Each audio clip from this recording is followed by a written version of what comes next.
Hello, everyone. Welcome to Spot On. I am your host, Kuya Samiat, and I'm glad you're here today again. It's Thursday again, and we're on Spot On to do what we do best, which is to inspire you. Last Thursday, we had on Aremo Gemini, who showed us a different side to creating, which is in Yoruba language, and it was very inspiring. I hope you caught the replay if you were not on yet.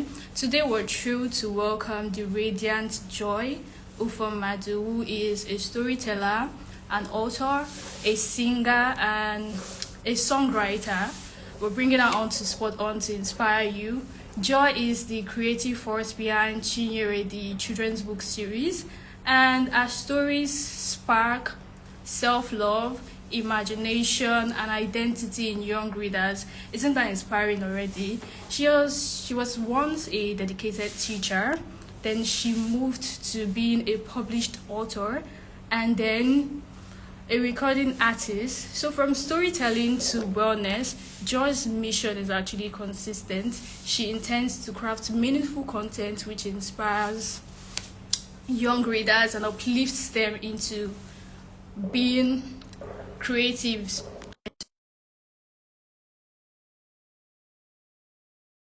inspiring one. And while Joy is getting on here, I'd like you to remember to tell your friends and everyone that Spot On is for everybody. Hi, Joy. Hi. Welcome. Hi, you look so good. Thank you. So do you. How are you doing today? I am well. How I about hope you're you? excited for Spot On, though. I'm super excited. Yeah, welcome. So let's start with you telling us a little bit about yourself, like who is Joy behind these books? Yeah. So I'm Joy Kinyere Ufomadu. I am an author, storyteller, recording artist, as you've mentioned. I worked in education. I still do work in education, but at the university level. I am a person who believes that every other person is creative and that it is a part of my job to bring that out of folks and to inspire in any way that I can. That is very nice, and that is what Spot On is for too. That is what we're trying to do at the Kid Leads Foundation. So ensure to tell everybody about that too. And you're a creative writer, so obviously there are things that have impacted your journey from when you started. So what book or story, or maybe even a magazine, impacted you as a child? Yeah, so I spent a lot of time in the library as a child. So in elementary school, I actually became like a library assistant, where whenever I was finished with work, and I would work really hard to get finished quickly, I could go into the library and arrange books and just spend time because books have a certain smell, right? It sounds Yeah. funny, but books have a certain, so just like breathing in the air and the energy of books was just amazing for me. It felt like home. And I enjoy books like Chicka Chicka Boom Boom because of the rhythm, and all of Eric Carle's books because of the amazing technique that he used for illustration. And honestly, so many others. It's really hard to pinpoint just one because books, just opening books and just reading books and being part of book fairs and anything that I could get my hands on was just who I was as a child. Yeah, you do sound like you actually enjoyed doing all that as a child. Um, and you're a teacher too. So let's talk about your being a teacher and a Mm. recording artist. How does that shape your storytelling? It absolutely shapes my storytelling. So I started work as a teacher, as a special education teacher, actually. Um, I can't say that it's something that I knew my entire life that I would pursue, but it was one of those things where I was in college, and I found the major at some point, and I thought this would be amazing. Honestly, for personal reasons, I have a brother who's diagnosed with autism spectrum disorder, and I saw special education, and I said, I can help my brother.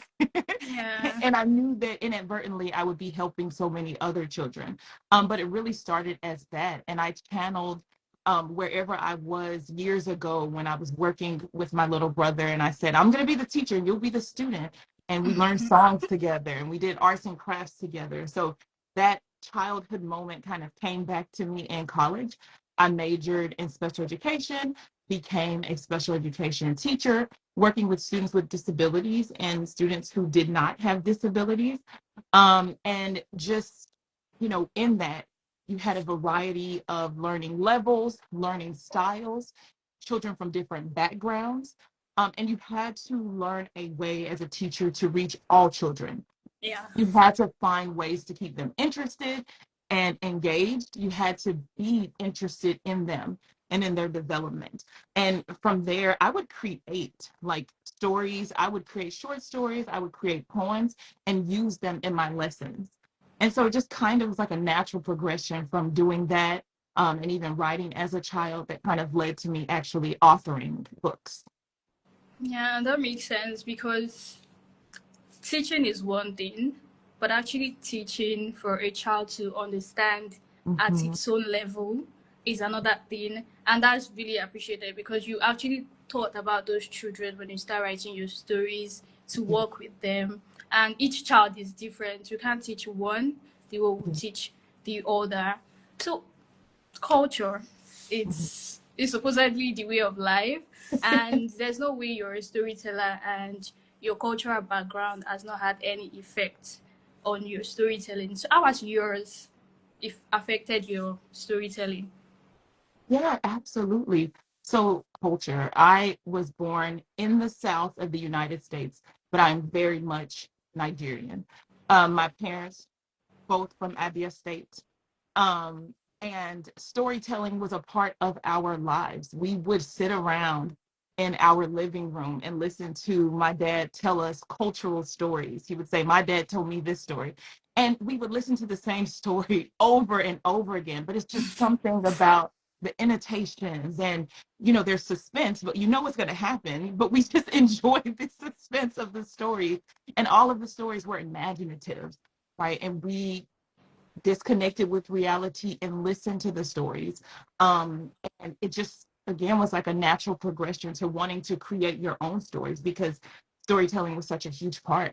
And even outside of, just us kind of sitting down and listening to what folks would call folk tales, telling real stories or stories where my parents actually had the experiences, was just a part of our lives. We would sit around and listen to their life history, and then eventually we would tell our own stories. So that was really a form of communication in my household, and I think it's definitely connected to Nigeria and my Nigerian culture and roots.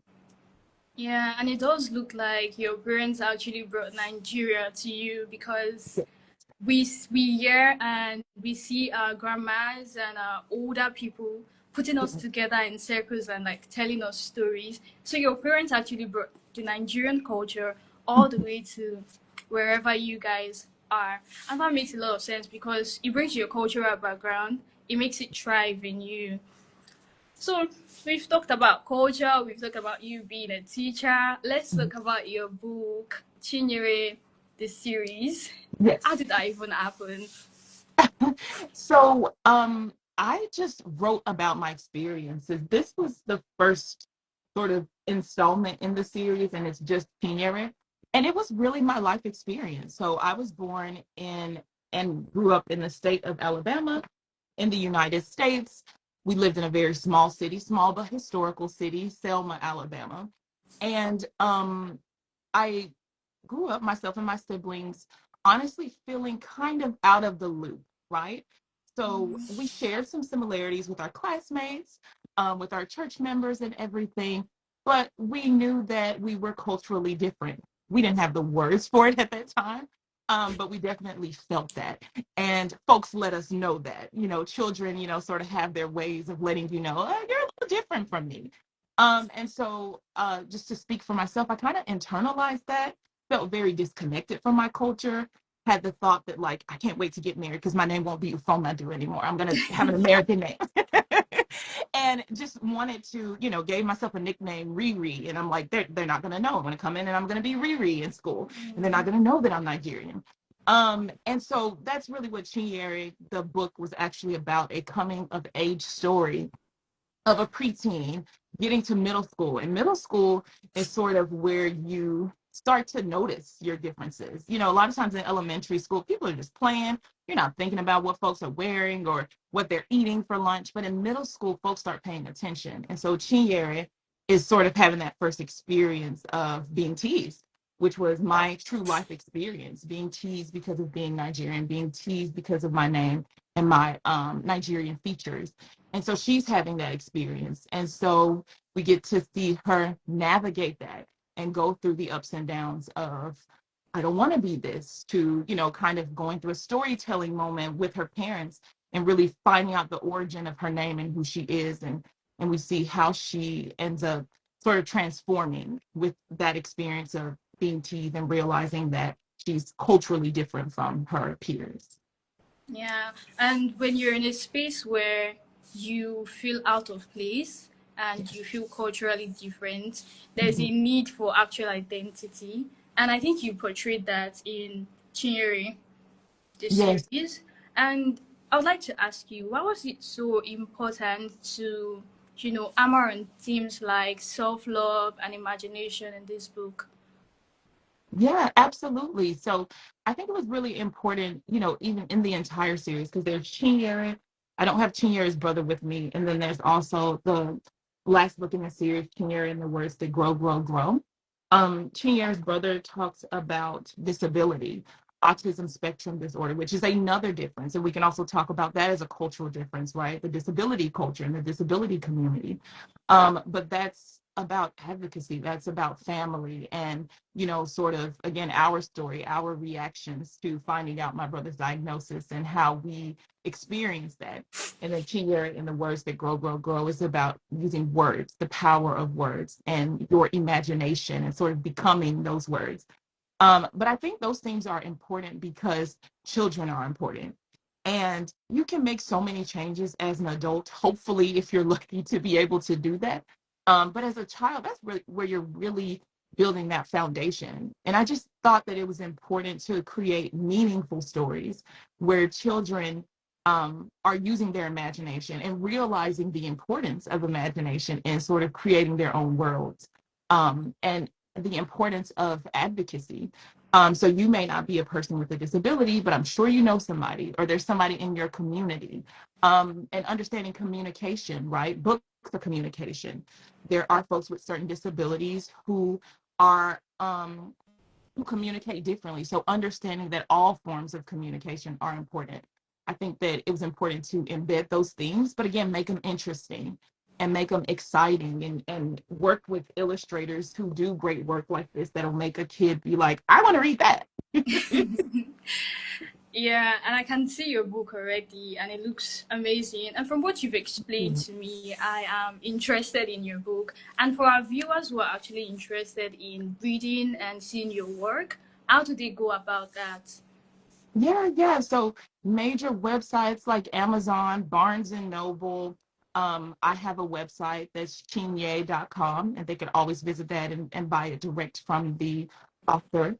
Um, Via Google, you'll see a plethora, but a lot of folks are really comfortable with websites like Amazon and Barnes and Noble. And again, you could support directly through Chinye, CHINYAY.com. And my books are there. Okay. Yeah. So we're going to check it out. Thank you. We're going to check it out. So you are an African child, but not Mhm, in Africa, mhm. and you're creating for African children so that they see themselves in these stories and are inspired to use their imagination to do stuff, big Mhm, things actually. Why do mhm, you feel it is so important to create specifically for children of African descent? mhm. I think because on a global level, there's still a need for more books where children are seeing themselves and seeing their culture. There are what I would say cultural foods in this. So we have um, Tintin and we have moi moi in this book. So where you're saying like this is something I ate yesterday. You see something that you ate, or there's a kwete cloth weaving. So you see something that maybe your grandmother did. So I think it's just really important. As kids, I grew up, reading books where I didn't see images that looked like myself and I still connected. But how much more connected would I be if I could read something where the character looks like me and I feel represented? I think it's also important for children to see themselves in books so that they can be inspired to create themselves. Not every child will want to be a writer, but they may say, oh, a person that looks like me illustrated the book. I want to illustrate, I want to paint.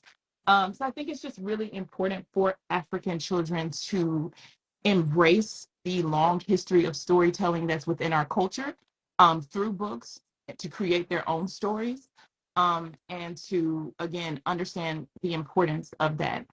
I also think for the perspective of other folks who are looking into our window as African storytellers and at African children, it's really important to tell positive stories. Yeah. And again, from a global perspective, for them to see that our culture is extremely rich. We are hanging out with our grandmothers. Our families have long traditions of doing things together and storytelling and having amazing careers. So I think all of the things that are embedded in this book are important for African children as well as folks who want to look inside and see who we are. Yeah. And that's amazing, amazing work that you're doing, trying to ensure representation Mm-hmm. in your books. Because people write, a lot of people Yes. write, but not everybody thinks about the books resonating Mm-hmm. with these specific kinds of people. So we've Mm-hmm. heard about your books, you've shown us the books, and it already looks amazing. Would you like to read maybe 3 pages of your Okay. book for us? Yeah, absolutely. So Thank I'll do, you. yes, yes, I will do some of Kinyere and the Words That Grow, Grow, Grow, Okay. illustrated by Monique Mortimer, who's actually an illustrator in South Africa. I will go to one of my favorite parts.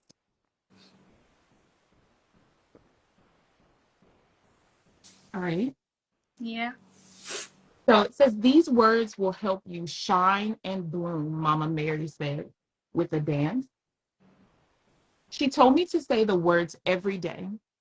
She said that if I use my imagination, I would soon believe them. And these are the words that she said. I love that I'm full of new ideas. I love my wonderful name. I am brave. I am from a beautiful place. I am full of creativity. I care about myself and others. I think positive and caring thoughts. If I think unhappy thoughts, I always find a happy way to think about things. Mm, I am always happy to learn and grow. I have unique and important things to share with the world. I love to give and share. I'm a great friend and I have great friends. So that was just a little piece of the words that grow. and that is amazing. Like it's actually giving books that we should read every morning Yes, before stepping out, yes, because I'm already telling myself I'm amazing. I yes, have a lot of things to share with the world. yes. I'm this, I'm that, and I feel like every child should have a copy of this because that makes a lot of sense. It teaches self love. It teaches that you are a person and you should do great things. You can and will do great things, and that is very nice. But we're just saying what we feel like. Mhm. I am saying what I feel like I'm taking from your book. What do you hope that children who read your book take from it? Yeah. So I agree with you. And that's what I always say when I'm sharing this with other folks, whether I'm reading it to children or even sharing it with parents or teachers, is that my hope is that this book will be used for a lifetime. I still sometimes rehearse parts of books that I read as a child. And my hope is that this is a book that won't just go on the shelf, but that a child could pick up and go through some of those affirmations daily, and hopefully feel free to write in it, create your own. That is what my hope is that this becomes an interactive tool, because again, as children are developing who they are and who they want to be. And they may not quite understand the importance of words, but this is an introduction to that, so that they understand when they're an adult, when they're in college, when they're even in high school, that they get to create their lives. They get to create what they think of themselves. Because regardless of if you're culturally different or not, if you're going to high school, if you're going to the workplace, if you're just in life, you'll probably meet at one point a person who has an opinion about you that you don't quite agree with. So I think that this book and books like it can be sort of a barrier between that. You've already sort of come up with who you are. So anything that's against that, you're able to use this as a shield to say, that's not me. I know who I am. I'm from a beautiful place, so I don't know. Yeah. So children are unfiltered. I think that word works better Mhm. because if you go to school, your child comes home and it's like somebody said, I'm Yeah, different. I look yeah, different. My yeah, accent is not like theirs. mhm, You're just like, okay, take this and read yeah, it. yes, So your book is like a tool towards self identity, yes, and that is very nice. mhm, And thank you for this amazing work that you're sharing with the world. absolutely. Yeah. So you're writing for kids, and you actually mentioned that you write for your younger self. What do you think your younger self would think about these books you're writing? What do you think she'll say? Oh my God, my younger self would be in disbelief, but so appreciative, right? Like, again, I've read a lot of books of a lot of different subject matters, and I took all of that in. My younger self will be so happy to take this in. And again, to see characters that look like her and with her name, right? Like to know that she's represented and she's important. My younger self will be ecstatic, and I think even more confident. And going back to those moments of feeling separate or being teased, my younger self, I think, would have had more of an armor to know that that's not me. I know who I am. So I think my younger self would be overjoyed. Yeah. I believe your younger self will be very, very proud of you because you're doing amazing work. And since Spot On is all about inspiring others to create, and you're actually using your book to inspire others too, what advice would you give to anyone who wants to create for children? To create for children, I think exploring that concept of the younger you and the things that you would have wanted to see, or even the things that interested you. And, doing that and then just writing. Like you can perfect things later, but just writing from your heart. And it could be something inspiring or a story about, animals. Either way, if it's for children, there's going to be a point where there's some hope that's added and some joy, right? So just writing what you feel excited about, and maybe even something that you connected to as a kid, and just doing it. I think a lot of folks, talk about wanting to write books for children, but feel apprehensive about it. So some great advice that I got once is to read. You can go to a library and check out a plethora of books. Read a lot of children's books. Go to the bookstore, buy some that you want to keep on hand, and just get engulfed in children's books. But to be honest, from the point of start, I think just write. And then from there, you can kind of edit and decide the format that you want, but just write what you're feeling, write that inspirational story. I'm pretty sure that kids and children will be so excited to read it. And even parents, like children's books, they are for children, but parents, teachers, other folks are reading these, and you kind of have to sell them on that before the children get it, because they're the ones with the money, right? So yeah, that's my advice. Yeah, that's a very amazing advice. And you mentioned something that adults are actually reading these books Mhm, even before children read them. mhm, Has there been a point where maybe a parent or a child came to you and was like, "Oh, this is what I feel about your book," mhm. and it was like it Absolutely. moved you? Can you tell Absolutely. us And that about feeling it? is like, yeah, it's out of this world. It's an unreal feeling The book that I don't have today is Chinyera's Brother, and again, it's about finding out that Chinyera's brother has autism and how the family sort of pulls together and learns about it, and we understand that communication comes in many ways.